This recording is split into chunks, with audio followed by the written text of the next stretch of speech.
नेपाळमध्ये आलेल्या महाप्रलयाने संपूर्ण देश हादरून गेला असतानाच या महापुराचा परिणाम आता भारताच्या सीमावर्ती भागांवर होण्याची शक्यता निर्माण झाली आहे।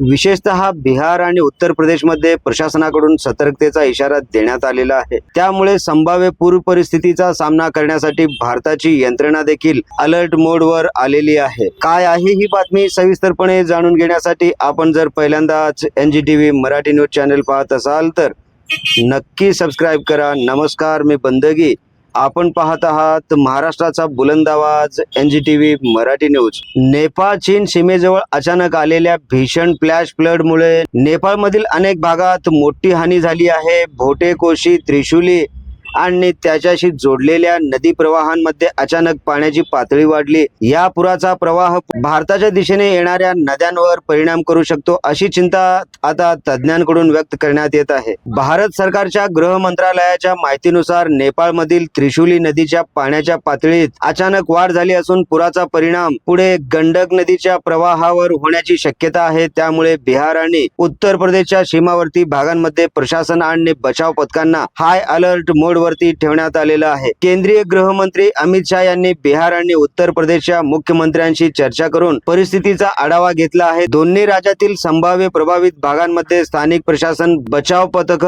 आणि NDRF ला सतर्क राहण्याचे निर्देश देखील देण्यात आले आहेत। बिहार मध्ये विशेष खबरदारी घेतली जात आहे। नेपाळ मधून येणाऱ्या नद्यांमध्ये पाण्याची पातळी वाढल्यास उत्तर बिहार मधील सखल भागांना पुराचा धोका निर्माण होऊ शकतो। काही संवेदनशील भागांमध्ये नागरिकांना सुरक्षित ठिकाणी हलवण्याच्या प्रक्रियेला गती देखील आलेली आहे।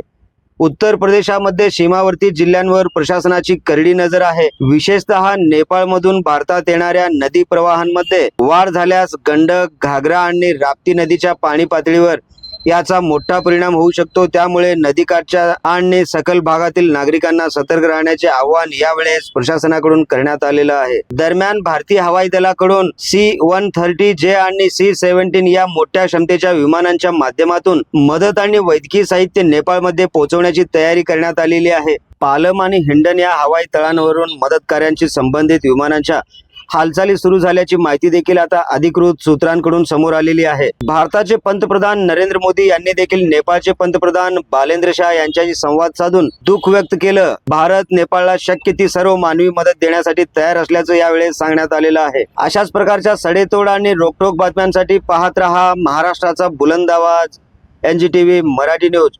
ब्युरो चीफ निजामशाह शेख सोबत बंदगी, NGTV मराठी न्यूज, सोलापूर।